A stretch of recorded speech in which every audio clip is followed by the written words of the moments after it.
The motherboard is one of the most important components in your PC.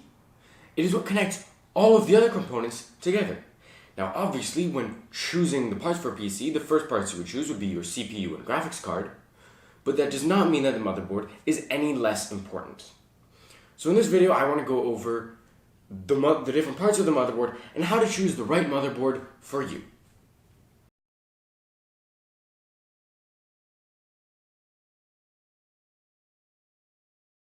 The two most important choices to make when starting out looking for motherboards is what platform you're going to be on and what form factor you want.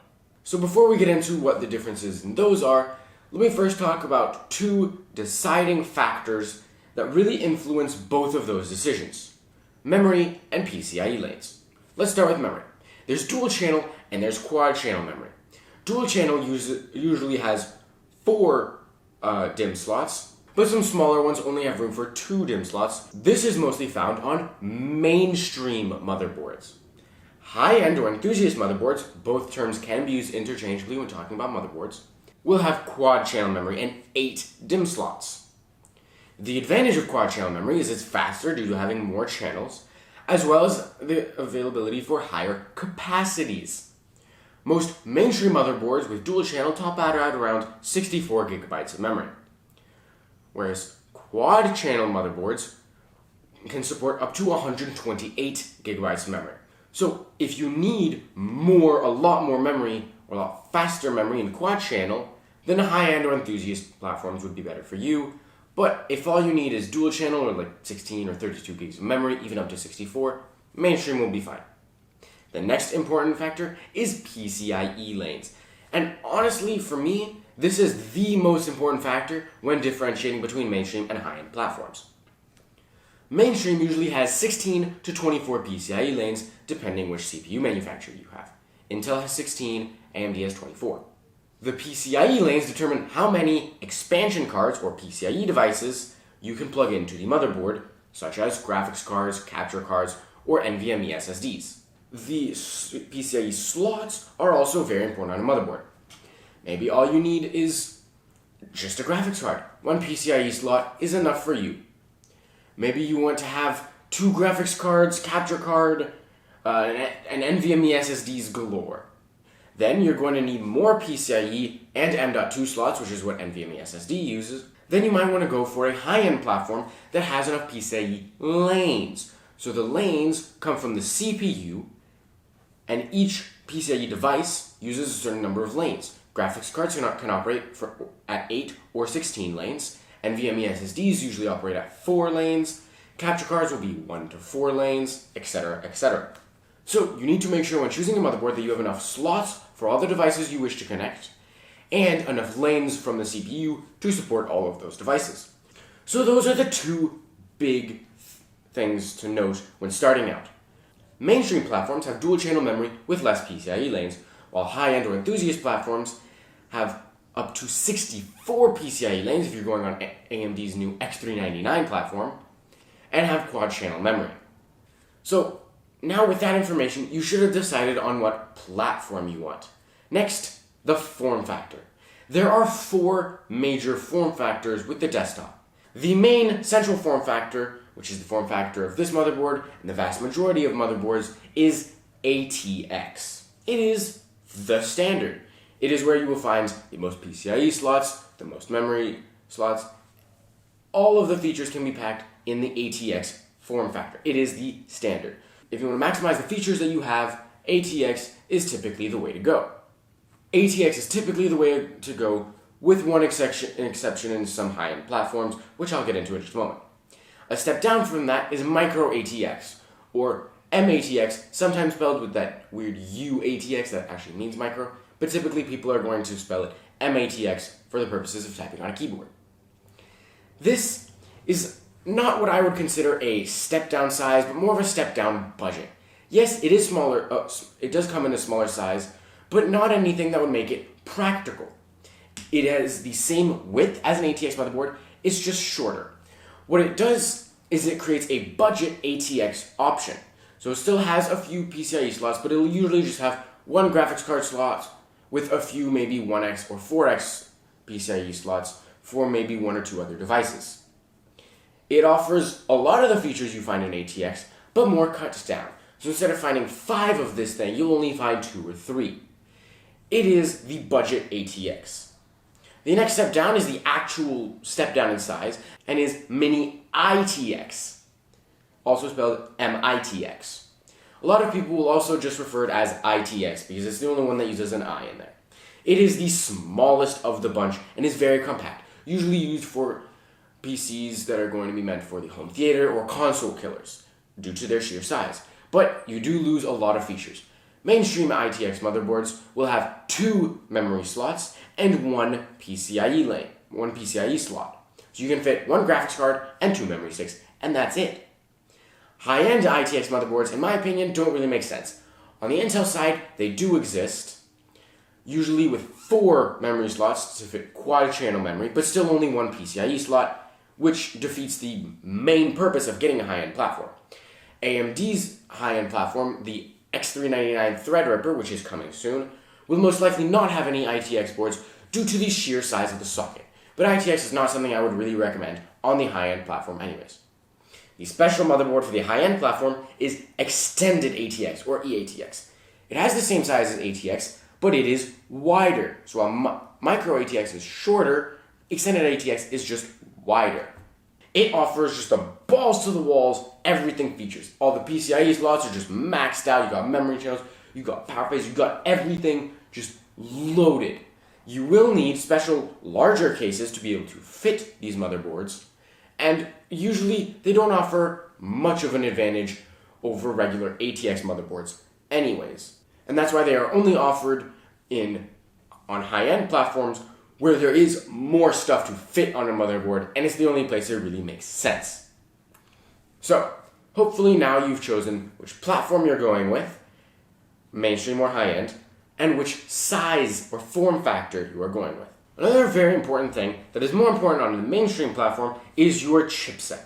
On the high-end platform, this is usually just X99, X299, X399, the first 2 being Intel, the last one being AMD, and there aren't really other options on high-end.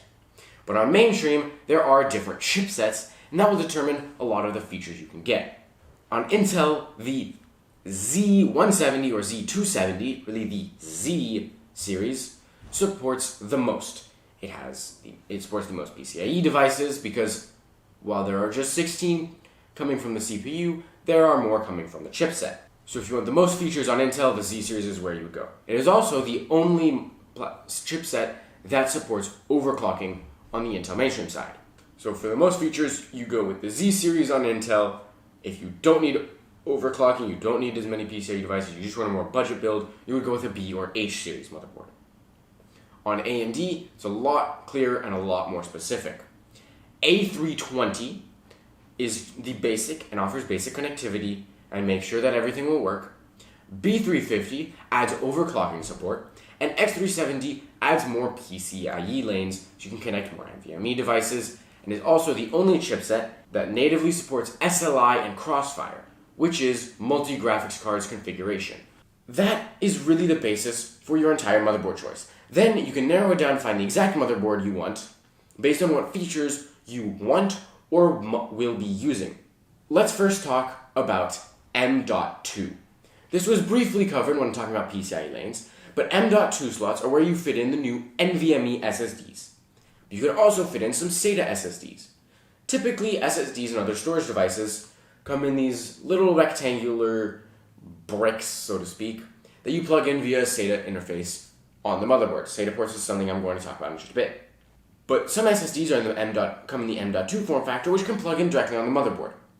Some M.2 SSDs still use the SATA protocol, which is much slower, and you'll need to look at your motherboard manual for the specifics, but if you use a SATA SSD in your M.2 slot, some of these SATA ports on your motherboard will shut off, because it is using the bandwidth. If you use an NVMe SSD, it will use PCI Express lanes. So again, check your motherboard manual, but some of your slots will be cut down or non-functional if you use a PCIe SSD. Next on storage, we have SATA ports.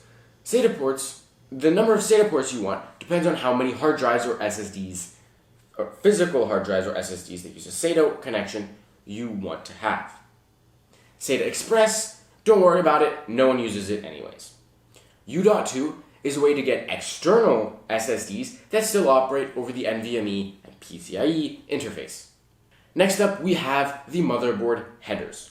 So all motherboards will have the standard case connectors, which is where you connect all your cables that come from the case, such as the power button, reset switch, power indicator LEDs, and hard drive activity indicator LEDs. Motherboards will also have at least one USB 2 header, which is where you can plug in up to 2 USB 2 devices. Obviously, you will need a case or a 5¼ inch device like an SD card reader that can plug into it. Some high-end motherboards will have up to 3 USB 2 headers for a total of up to 6 USB 2 ports connected externally. Another USB feature is USB 3.0. This is a much larger header because of the higher number of pins that are needed. Another important USB header that is making its way and that is still not very common is USB 3.1, which supports the new USB 3.1 Type-C. The next kind of header that's very important is the fan and pump headers. So depending on how many fans you want to do, or if you want to water cool, which will need a pump, you need to make sure you have enough headers on your motherboard to be able to connect all the fans and as well as the pump. So that covers all the slots and headers on the motherboard. But there are other features that you'll want to take into account. For example, power and reset buttons directly on the motherboard. This is very useful if you're doing just testing or if you're on a test bench. Really, if you need to use the motherboard without a case, because then you don't have to look in your manual, find the specific headers, and then connect them with a screwdriver. You can just press the button, turn on the computer, easy. Another really cool feature that this motherboard has, that my motherboard does not have, my MSI X370 Gaming Pro Carbon doesn't have, is a Dr. Debug LED. So what that does is it will give you a number while it's booting up. So it'll just cycle through a bunch of numbers, and if something goes wrong, it will stop on a number and tell you exactly what went wrong. This actually came in very useful when I was working with this motherboard because it told me that I had memory errors and I actually needed to replace the motherboard. So that was very handy. Your motherboard manual will have what each number means. So the real way to determine what kind of features like headers and slots you want is to first determine all of the other parts of your computer. If you're new to building PCs and you don't know exactly what everything is, choose all of your parts first and the motherboard last, because then you can choose the motherboard that fits with everything and that everything can connect to. A great tool for doing this is PCPartPicker.com. It can search through its catalog of different parts, and then it will make sure there are no compatibility errors. For example, if you choose your CPU first and then you go to choose your motherboard, it will only show you motherboards that are compatible, which is a great feature. So if you choose all your parts first and then go, it will only show you the compatible motherboards.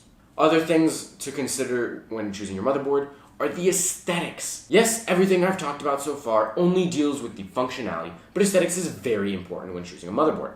Maybe you want a white build, in which case a board like this one or MSI's titanium board would come in very handy. Maybe you want a more subdued build, in which case an all-black motherboard will come in handy. RGB LEDs is also very important and is the last header. RGB headers are also very important if you want to connect external RGB LEDs to the motherboard to put in your case. So definitely, once you've narrowed it down to a list of motherboards that's compatible with everything you want and that has enough extra that you feel comfortable with upgrading in the future, then you can move on to aesthetics. Well, yeah, that's everything you need to know for choosing your motherboard. And it's just really simple. Choose your platform and form factor, find everything you want to connect to it, then find one that works with all that looks good. Easy as pie. So you guys should now know exactly which motherboard you want to go for when you are building your PC. And that's about it for this video. Leave a like if you liked it, and leave a comment down below if you have anything else you'd like to say, or any questions you have. I check the comments all the time, so feel free to leave one below.